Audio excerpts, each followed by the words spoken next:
So guys 2025 आ चुका है and भाई कड़कड़ाती ठंड चल रही है बहुत ही ज्यादा। जनवरी स्टार्ट हो चुका है। तो सबसे पहले तो हैप्पी न्यू ईयर। एंड ये वीडियो आपको बहुत ज्यादा हेल्प आउट करेगी कि ऐसी ठंड में आपको कौन सा हीटर लेना चाहिए। सो ऐसे बहुत सारे लोग होंगे जो इन सर्दियों में एक अपना फ्रेश हीटर अपग्रेड करना चाह रहे होंगे। तो मैंने सोचा क्यों ना इसके ऊपर एक बढ़िया सी डिटेल्ड बाइंग गाइड बना दी जाए। इस वीडियो के एंड तक आपको सब कुछ समझ में आ जाए, कितने तरीके के हीटर्स होते हैं एंड कौन कौन सी चीजें आपको देखनी है एक हीटर की। एक पूरी ना वेल अवेयरनेस वीडियो आप इसको समझ सकते हो। तो स्टार्ट करते हैं सबसे पहले टाइप्स ऑफ हीटर से। तो देखो बेसिकली ना 3 टाइप के हीटर्स हैं आज की डेट में जब आप मार्केट में अपने घर या फिर ऑफिस के लिए लेने जाओगे। तो सबसे पहले कन्वेक्शन हीटर्स। ये हीटर्स की कैटेगरी वो है जिसके अंदर बेसिकली एक फैन या फिर ब्लोअर लगा होता है एंड अंदर एक हीटिंग एलिमेंट की मदद से जो हवा है वो आपको गर्म फैन के थ्रू आपको मिल जाती है। अब ये जो हीटर्स होते हैं बेसिकली छोटे एंड बड़े दोनों ही रूम्स के हिसाब से आप ले सकते हो, डिपेंडिंग ऑन साइज कौन सा ले रहे हो। और ये काफी अफोर्डेबल भी होते हैं, स्टार्ट हो जाते हैं कुछ हजार रुपए के आसपास से। दूसरी कैटेगरी ऑफ हीटर्स है रेडिएंट हीटर। जो यहाँ पे आप ये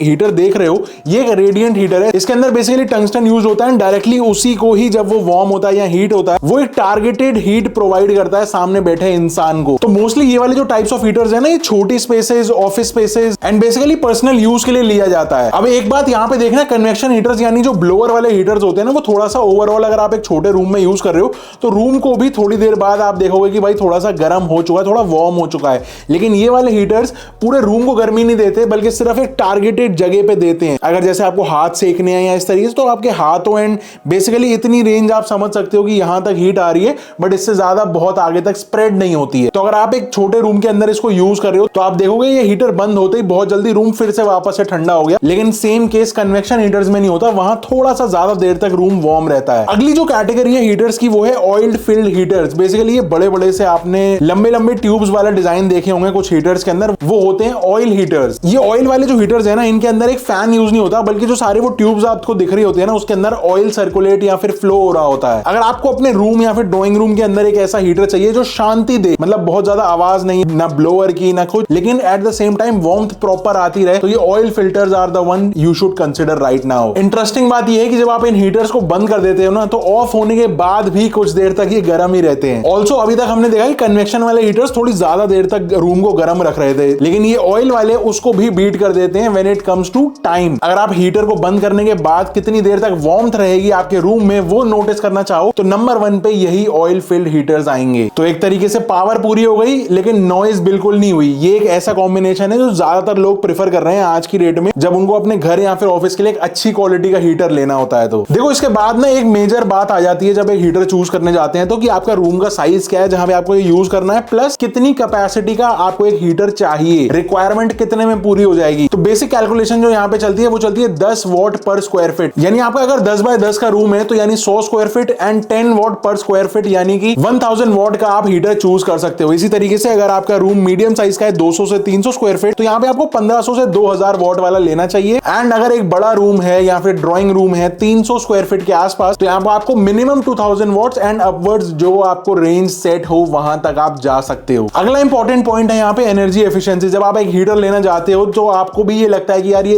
एसी या फिर गीजर की तरह कितनी पावर चूसेगा, मेरे बिजली का बिल कितना ज्यादा इन्फ्लेट होके आ जाएगा। तो यहाँ पे आजकल ना जितने भी नए जनरेशन वाले हीटर्स आजकल चल रहे हैं मार्केट में उन सब के अंदर कुछ स्पेशल फीचर्स आ रहे हैं जैसे कि इको मोड, बिजली कंजम्पशन कम करने की कोशिश करते हैं। उनके अंदर ऐसी टेक्नोलॉजी यूज होती है कि उस टेम्परेचर को मेंटेन करते हुए आपका बिजली कंजम्पशन कैसे कम किया जाए वो हीटर्स बखूबी जानते हैं। अब हीटर्स का जो एक जनरल चार्ट है कि कितनी कंजम्पशन की जाती है वो भी मैं यहाँ पे लगा दे रहा हूँ, उससे आपको एक काफी बेटर क्रिस्टल क्लियर आइडिया मिल जाएगा। मूविंग ऑन, नेक्स्ट चीज जो आपको देखनी चाहिए वो है कुछ सेफ्टी फीचर्स आजकल के नए वाले हीटर्स के अंदर। सबसे पहले आप ये देखो कि ओवरहीट प्रोटेक्शन और टिप ओवर स्विच वाले हीटर्स लो। ये खास करके बहुत जरूरी है अगर आपके घर में बच्चे या फिर पेट्स हैं। तो ये फीचर बेसिकली करता क्या है कि अगर बाय चांस कोई हीटर गलती से कहीं गिर भी जाए तो ये ऑटोमेटिकली टर्न ऑफ हो जाएगा। सिर्फ गिर जाने पर ही नहीं बल्कि अगर ज्यादा गर्म भी हो जाता है ना अगर कोई heater above the security level तो वहां पर भी ऑटोमेटिकली टर्न ऑफ हो जाते हैं। एंड इसके अलावा कुछ और भी एडिशनल फीचर्स आजकल हीटर्स के अंदर देखने को मिल रहे हैं जैसे कि थर्मोस्टेट एडजस्टमेंट। मतलब आप डिसाइड कर सकते हो कि आपको कितनी गर्मी चाहिए उस हीटर से, टेम्परेचर्स कुछ लेवल तक आप एडजस्ट कर सकते हो। सर्दी कम है या ज्यादा ये हीटर का तो नहीं पता लेकिन आपको जरूर पता है। नेक्स्ट पॉइंट है यहाँ पे नॉइज लेवल्स। देखो आप तीनों कैटेगरी के जो हीटर्स मैंने बताया ना तीनों के अलग अलग नॉइज लेवल्स हैं। सबसे ज्यादा जो नॉइज आपको मिलेगी वो मिलेगी फैन वाले हीटर्स के अंदर। वो भूं करके इस तरीके की आवाज करेंगे जो आपको मे बी अगर आप पढ़ाई कर रहे हो या कोई काम ऐसा कर रहे हो जिसमें आपको फोकस की नीड है तो हो सकता है वहां से आपको थोड़ा डिस्ट्रैक्टिंग लगे। तो फैन वाले हीटर सबसे ज्यादा नॉइज नॉइज प्रोड्यूस करते हैं। दूसरी तरफ अगर आप एक रेडिएंट हीटर को देखोगे तो इनमें कोई नॉइज तो नहीं होती, लेकिन इनके साथ में एक फैन जरूर दिया जाता है। अगर आप फैन को यूज कर रहे हो तो ऑब्वियसली यहाँ पे नॉइज आपको आएगी, अगर नहीं तो फिर ऑलमोस्ट थोड़ा सा साइलेंट ही रहता है। तो इसकी जो नॉइज लेवल है वो मैं आपको जरूर सुना देता हूं।